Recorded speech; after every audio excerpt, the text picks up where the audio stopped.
sir. Hello. Hello. Ano kayo? Insurance? Yes, sir. Sino ang manager dito? Ikaw ang boss. Boss lang siya ang mag-manage. Ikaw ang nagmamanage. Yes, sir. Okay. Paabala po. Ang inyong office ay insurance company. We are broker. Broker. Okay. Yes, sir. Ano po, hindi ako familiar, ma'am, sa insurance. Meron tayong nadidinig, comprehensive At saka, and TPL. Okay. Sa mga riders, madalas kong madinig TPL. Tama. Kung rider po ako, magre-race ako ng motorsiklo, required ako may insurance. Tama? yes, sir. And usually TPL. Sa inyong office, ano pong pangalan ng inyong company? Denko Insurance Services. Denko Insurance Services. Dito kayo sa... Under Cocogen Insurance. Okay. Nasaan ba tayo? Mandawi? Mandala. Mandawi City. Cebu. Yes, sir. Ano po ang address nyo? Subanda po. Subanda po. Ano po? Subanda po, sir. Subanda. Subanda po. Mandawi City. Sumanda ko. Pwede po bang malaman magkano ang insurance kung cover ng TPL sa inyo? Rider, ako. Si rider po, sir, sa CTPL, hindi po siya covered. Kasi yung covered ng TPL... Hindi, yung TPL, di po ba usually pag riders ang ina-avail niya TPL. Sa inyo po, magkano ang TPL? Ang TPL na premium is 350. 350. Okay. So, ano po ang cover nun? Siyempre, kaya ako, kung rider ako, kaya ako kumuha ng insurance para insured.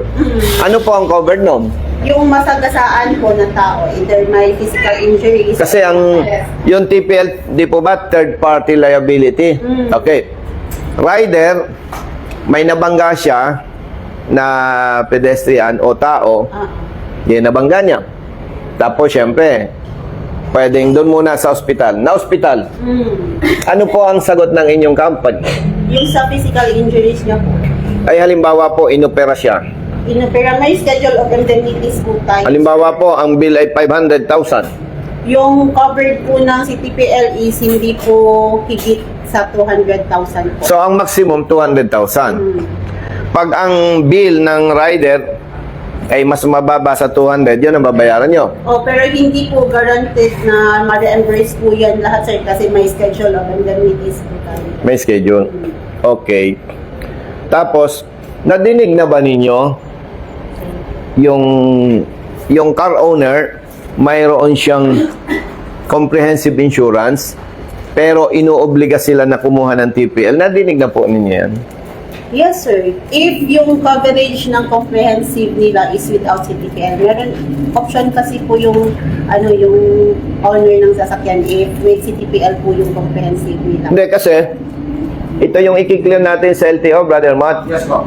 May mga tumatawag sa opisina, meron na siyang comprehensive insurance. Ang complaint, nire-required pa ng LTO na kumuha ng TPL. Samantalang kung titingnan natin, madam, pag sinabing comprehensive, malaki ang coverage niya eh. Comprehensive is different, sir. Yes, pero mas malaki ang coverage niya. Tama po ba? Yes, depende sa year model kasi may year model. Yes, alam po natin. Pero nadinig na ninyo yan? Yes, sir. Okay. Alamin natin yan sa LTO, bakit inoobliga ang car owner na mag-avail ng TPL. Ay may comprehensive insurance na. So sa ating mga kababayang motorista, itatanong natin yan. May isa pang problema. Hindi ko alam kung alam nyo. Pag ako ay rider, ako ay motorista, kumuha halimbawa ako ng insurance sa inyo, pag pumunta ko doon sa district office ng LTO, hindi in-honor.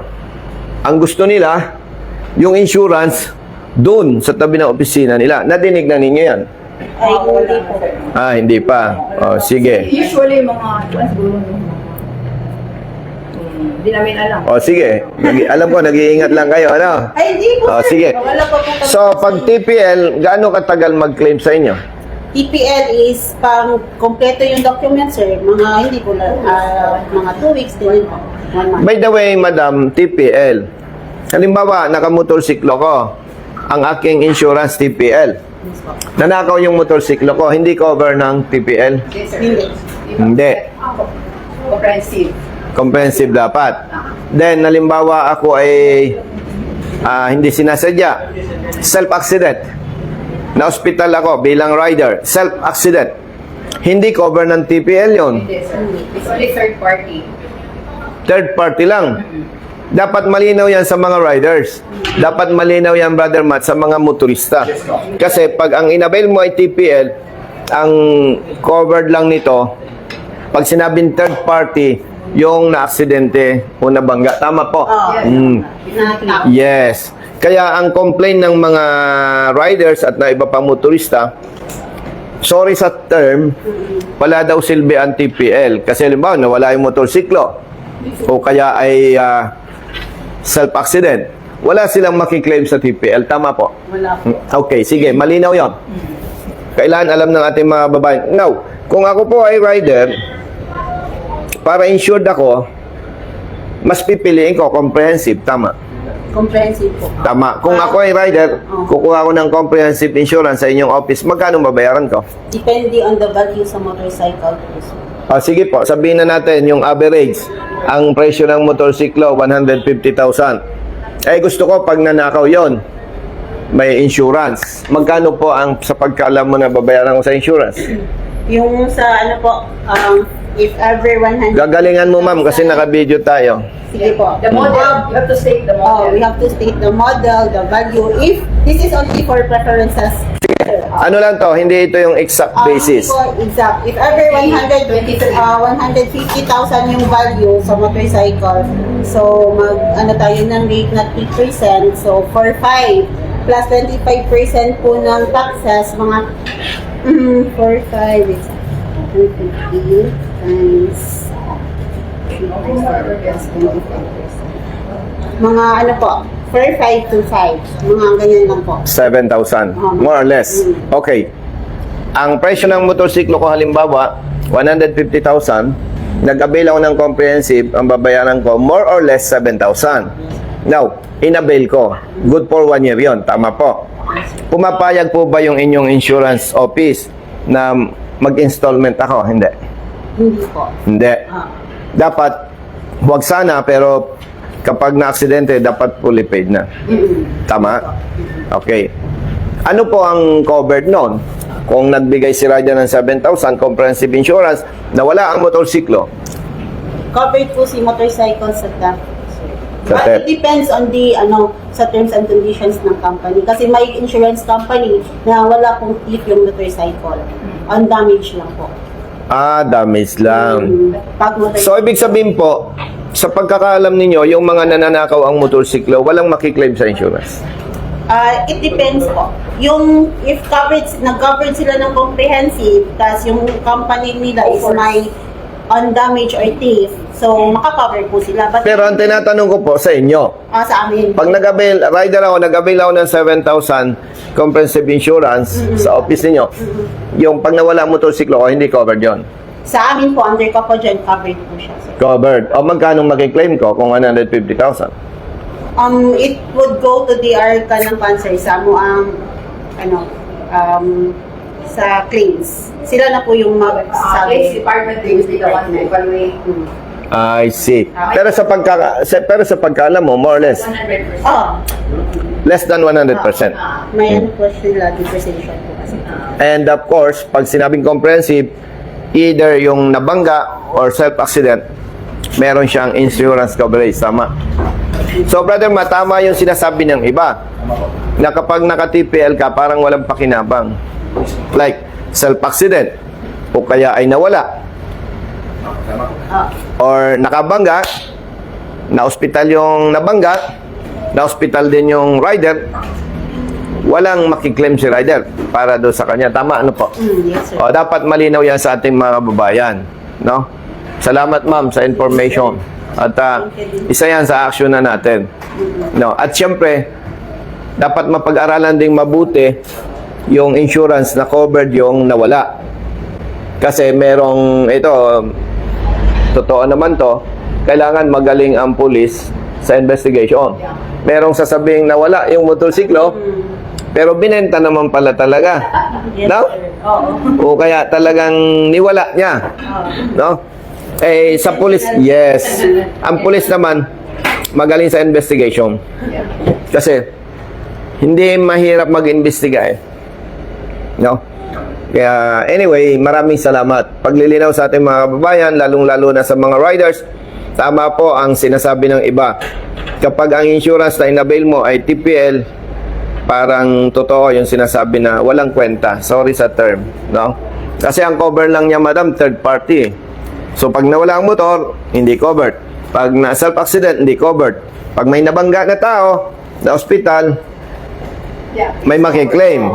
Less than 200,000. Pero yung rider na naputulan din ang paa o Wala siya. injured, wala siyang makiklaim. Tama. Ano, Brother Matt? Kailangan malinaw yan sa ating mga babayan. Siguro, very expensive and comprehensive. So, we will offer other options. We have PA. PA is a protection to the rider and to the Madam, what is PA? personal accident. Under ng what insurance? Uh, Comprehensive? no, it's separate. Separate. Separate. Separate yan. Separate. The protection is focus on the driver. O, magkano? Depende rin sa coverage. Merong coverage na 20, may 30. So, may 50, may 100. Depende. So, optional, kasi they have to choose because the premium is higher. The higher the value of the... Of course, the higher We're talking of, kasi they are only, they say low income, so they have to prefer for a smaller rate. Yes. 250. Mm. 250, they can avail that services for 1 year. So, dapat, Accidental death, let's say death is 30, so mga minors is only 2,000, 3,000. kapag death insurance, magkano? Kabigyan sa? Death insurance, namatay. If they say 30,000, kasi meron na niyang schedule na if death, 30,000. So, if that is caused by that accident, so we have to pay 30,000. So, Maliit, no? Kung, Maliit. depende. Also, there are ranges. Gusto ka ng 100, gusto ka ng 200. Kasi yung- Ang TPL ron is 200,000 na ang Ano lang yun, sir? Okay, so doon sa mga riders na hindi naka-insured, mag-ingat kayo. Kung kayo naman ay hindi insured, pero mahilig magmotorsiklo na walang helmet sa ulo, kung hindi nyo kayang mag-insure, kung hindi nila kaya yung insurance, mag-ano sila ng, hindi, ano nga ba yun? Anong, kung yung funeral, ano? Yung sikat? Yon, mag-avail ng St. Peter Plan. No? So, kung hindi mag-avail ng insurance, St. Peter Plan. Para hindi kawawa yung pamilya, di ba? Yeah. Kasi imagine, may mga riders walang helmet. Ang bilis magpatakbo. Yes, sir. No? Siguro kaya takot kayo mga insurance company. Kaya ma-strict kayo dyan. Tama po ba? Yes, sir. Oo. Anyway, doon sa mga walang insurance, mag-helmet kayo. Kung hindi naman kayo masipag mag-helmet, St. Peter Plan, ang the best para sa inyo. Thank you. Thank you. Kasanayang tila ba inaagawan ng ilalaman ng plato na dapat para sa pamilya na nag-aabang. Huling walang basihan kundi ang makapal lamang sa mga taong hanga di mabuhay lang ng marangal. Pero wag kang mag-alala dahil may kakampi ka. Basta nasa tama, asahan mo nandito siya. Para sa'yo anumang oras ipaglalaban ka niya. Siya si Colonel Busita, ang senador para sa Nandito na si Colonel Busita, senador ng mga motorista. Nandito na si Colonel Busita, senador ng